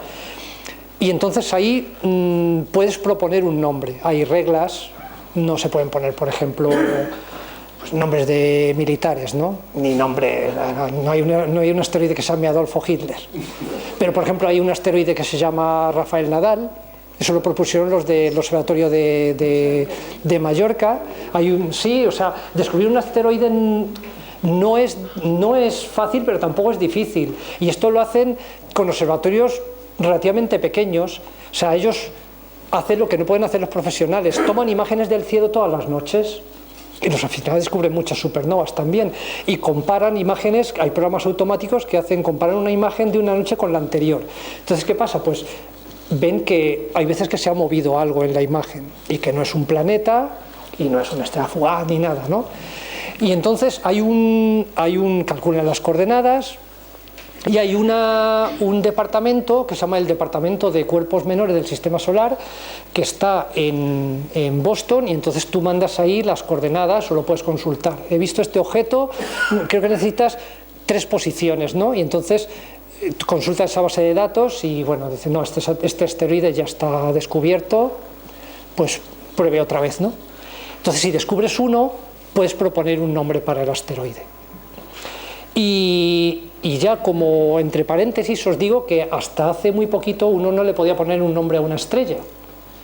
Pero la Unión Astronómica Internacional en los 2 últimos años, esto supongo que lo oiríais, abrió un concurso para por votación popular, darle nombre que tuvieran que ver con culturas o con ciencia ficción o con lo que la gente quisiera a 30 estrellas y a sus correspondientes sistemas planetarios.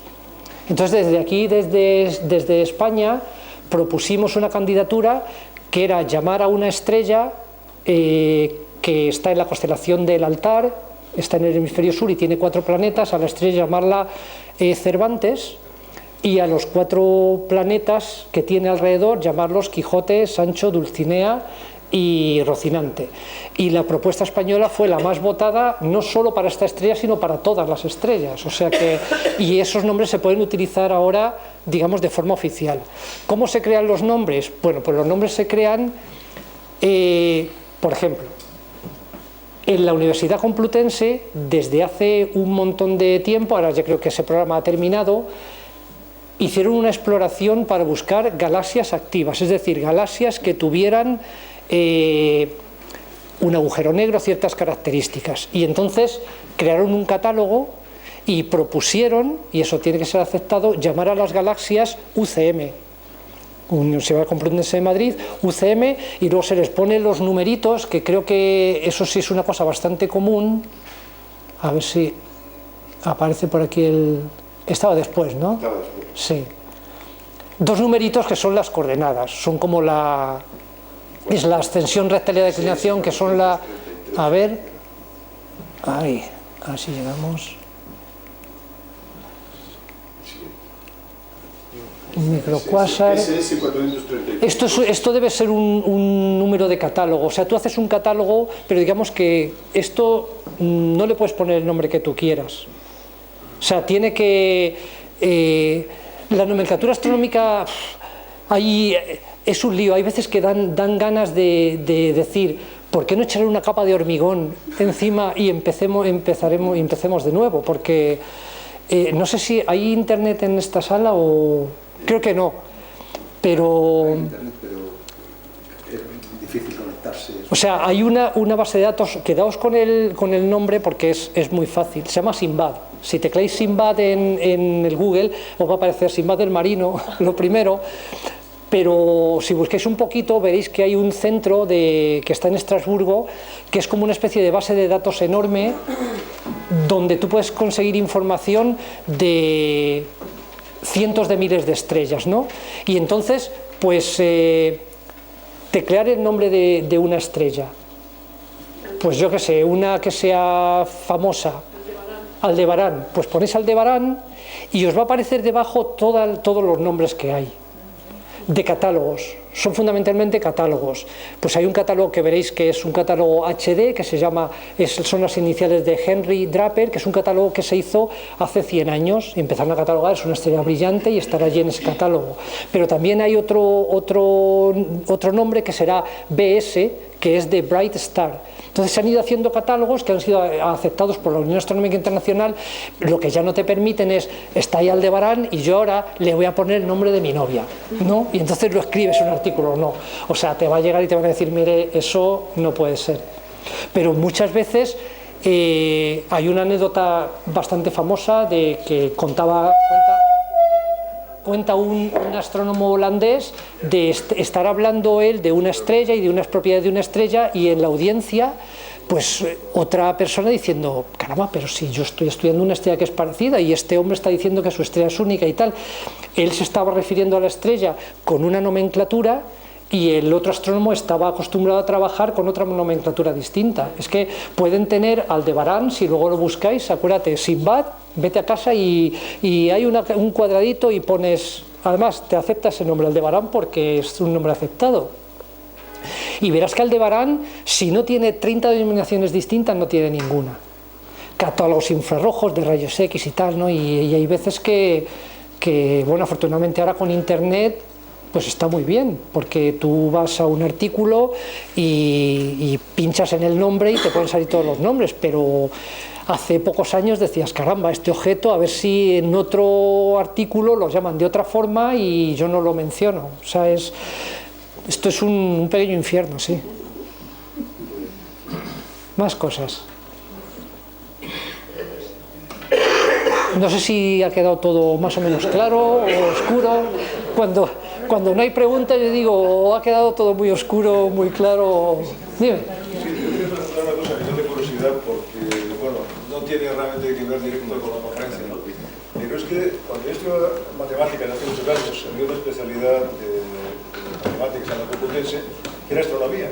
En física teórica no había, perdón, en física, la facultad de física no había astronomía como tal, aunque supongo que había probablemente, dentro de los que estudiaban las partes más de física teórica, supongo que había algunas asignaturas de astronomía, con lo cual doy por supuesto que muchos físicos acababan como astrónomos. Pero me resultaba curioso, digamos, el hecho de que los matemáticos eran los que oficialmente eran astrónomos. Entonces, eso actualmente, ¿cómo está? ¿Hay algunos matemáticos dentro de la astronomía? Sigue habiendo... sí. Yo soy astrofísico. No, ¿dónde estudiaste? ¿En la Complutense? O, claro, sí, tradicional. Yo creo que los físicos no tenían una titulación de astrofísica como tal en aquel momento. Ya digo que estoy convencido que estudiarían seguramente asignaturas de astronomía. Pues sí, o sea, los departamentos de matemáticas yo creo que fueron los primeros, no solo en Madrid, sino en toda España, donde se empezó a estudiar astronomía, que además era astronomía y geodesia. Sí. Y luego, pues yo me imagino que sería a mediados de los años 70 cuando se creó ya el primer germen del Departamento de Astrofísica en la facultad. Además, estas dos denominaciones que la gente pregunta, ¿y qué diferencia hay entre astronomía y astrofísica? Bueno, pues realmente ninguna. Astronomía a lo mejor tiene un poco más la connotación de mecánica celeste, cálculo de órbitas, mientras que astrofísica, como lleva física dentro, pues es ver la física de los objetos, ¿no? Qué pasa dentro del Sol, qué pasa dentro de las estrellas, qué es un agujero negro, todo este tipo de cosas.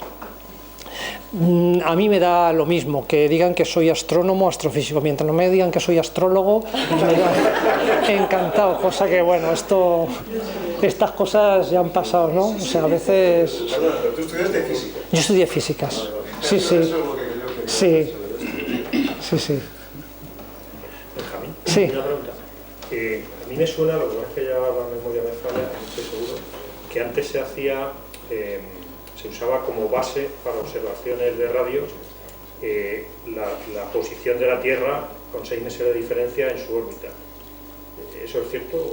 Bueno, eso, yo creo que a lo que te refieres es eso para medir distancias a estrellas. Sí, bueno, eso es la paralaje. La paralaje. He entendido que también con los radiotelescopios, No, hay observaciones en un día, sí. 6 meses después, lo que decías antes, midiendo tiempo. No necesariamente. De hecho, fíjate que si tú, o sea, el cielo de ver, bueno, como en radioastronomía puedes observar de día, en ese sentido no habría problemas, ¿no? O sea, puedes más o menos observar durante todo el año. Lo que pasa es que objetos que ves de día en una época del año, tienes que observarlos de noche en otra época del año, pero realmente no, o sea, puedes hacer un seguimiento, porque a lo mejor lo que estás buscando, habéis visto en esta peliculita que os he puesto que esto era un objeto variable, o sea, son 43 días de observación y bueno, pues ves esas pelotitas de gas que se van desplazando por el espacio, pero a lo mejor tu programa es de ver variabilidad en corto espacio de tiempo, ¿no? O sea, quieres ver si una radiofuente o una fuente astronómica en general varía en espacio de una semana. Entonces haces observaciones intensivas. De hecho, hay fuentes que tú le tomas una observación y tomas una observación media hora después y ha cambiado. Entonces, y hay otras que no, hay otras que o no cambian en absoluto, tienes que esperarte espacio de tiempo relativamente grandes a que cambien, ¿no? Entonces depende, pero no, vamos, por lo que yo sé en radioastronomía no se ha tomado nunca esto de observar. Sí. Existen muchos astrónomos amateur. ¿Es fiable la radioastronomía amateur? Pues hay radioastrónomos amateur que se hacen ya sus antenas y lo que pasa es que yo creo que todavía están quizá un paso por debajo, porque claro, uno puede, o sea, hay verdaderos artistas que se hacen sus telescopios, pulen los espejos ópticos, ¿no? Pulen los espejos. Y yo de verdad que me quito el sombrero porque hacen unas cosas estupendas, ¿no? Pero hacerse un radiotelescopio ya es más complicado. O sea, primero por la superficie, ¿no? O sea, tienes que tener ya un jardín. O sea, porque puedes hacer, sí, hay por ahí kits en internet de hacer una antena sencilla y además es muy bonita. A mí me la enseñó una vez un aficionado con un transistor que, bueno, tuvo que irlo a comprar al rastro porque necesitaba que fuera de onda corta. Y una antena ahí hecha con un alambre y un poco de papel de aluminio, pues era una antena que era directiva y captaba las ondas de radio de Júpiter. Entonces cuando ponía era una especie de parrilla y la ponía mirando a Júpiter, oía en el transistor, y cuando la ponía de canto no se oía nada. Y yo digo, esto es... Y eso es un transistor que compró en el rastro y 4 cables y un alambre y un poco de papel de aluminio, ¿no? Pero hacer ya una cosa al mismo nivel que hacen los astrónomos aficionados en óptico, todavía hay un escalón. Ahora mismo los astrónomos aficionados colaboran con profesionales. Los astrónomos ópticos aficionados hacen cosas que nosotros no podemos hacer. O sea, yo no puedo pedir tiempo en un telescopio y decir, denme 50 noches seguidas. Es más, no me dan esas ni me dan la siguiente vez que pida, porque ya quedan marcados, ¿no? Dicen, bueno, ya está el de las 50 noches, ¿no? Pero los astrónomos aficionados sí, con un telescopio muy modesto, pues por ejemplo, eso cazan supernovas. O sea, tienen incluso ya robóticos, o sea, tienen su casetita que se abre y se cierra, si hay humedad y si llueve se cierra sola, se abre el telescopio y tienen programado, hazme hoy una foto, una imagen de 20 galaxias que se vean esta noche. Y a la noche siguiente otras 20 galaxias y te comparan las observaciones y se han descubierto supernovas pues de esa forma. ¿Tú conoces el de la ITA? ¿Perdón? Sí.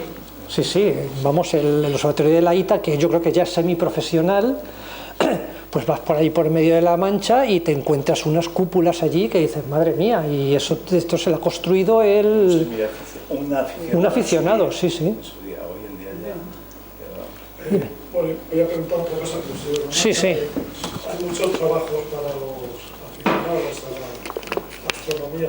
Por ejemplo, se me ocurre el catálogo de estrellas variables. Claro. Ahí, si alguien quiere pasar a la posteridad, hay montones que están pendientes de revisión porque hace mucho tiempo, ya muchas décadas, que se midieron y otras que no se han medido nunca. Y es cuestión de observarlas durante su periodo, calcular el periodo y meterlo esos datos en el catálogo. O sea, hay mucho campo para Sí, hay una... De hecho, en Estados Unidos están muy organizados. Hay una agrupación que se llama la AAVSO, que es el acrónimo de American Association of Variable Star Observers, Asociación Americana de Observadores de Estrellas Variables. Y entonces, pues bueno, pues tienen sus estrellas mascota y todas las noches pues son estrellas binarias eclipsantes, o sea, una estrella que pasa por delante de otra, o estrellas que pulsan. Y tienen también mucho interés, que bueno, al fin y al cabo con esas se estableció un criterio de distancias cuando Hubble hizo su descubrimiento, ¿no? Entonces, vamos, son a veces muy importantes los datos que toman los astrónomos. Lo que te iba a preguntar ya de pregunta es sí. un poco un plan catastrofista. Las radiaciones gamma, que son las más energéticas, el supuesto de que hubiese pues un suceso, por ejemplo, choque de dos agujeros negros, y que esa radiación gamma estuviese enfocada a la Tierra, ¿la atmósfera nos protegería? Pues yo creo que no, yo creo que... Pero no, pero... Sí, que esté muy focalizada. Sí, ahí, eso es en el otro lado del espectro. Hay unos fenómenos que se llaman las llamaradas de rayos gamma, que se descubrieron en los años 60 por casualidad. Como los americanos y los soviéticos se estaban espiando, pues resulta que unos satélites americanos descubrieron un aumento de radiación en sus detectores enorme, y creían que venía de Tierra, creían que había habido una explosión nuclear o que los soviéticos estaban haciendo pruebas nucleares, y resulta que no, que venían del cielo. Y eran llamaradas muy intensas y muy cortas, duraban fracciones de segundo, y todo eso abrió un campo nuevo en la astronomía. Y se han descubierto, bueno, hay diversos orígenes, pero son explosiones de supernova, pero además se llaman hipernovas, que son explosiones, además, que por alguna razón que tendrá que ver con el campo magnético, los chorros los haces de rayos gamma muy focalizados y muy potentes salen muy colimados, salen en un pincel. Entonces, claro, si resulta que el pincel te está apuntando a ti, pues cada fotón de esos es como una pelota de tenis, ¿no? O sea, te va a hacer pupa.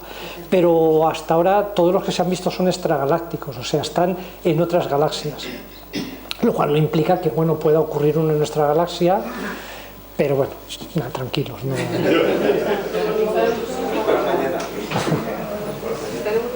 Bueno, pues nada, pues muchas gracias a todos. Tendrás ya muchos cromos de estos. Esto es un regalito. Muy bien. Creo que es un cargador de estos...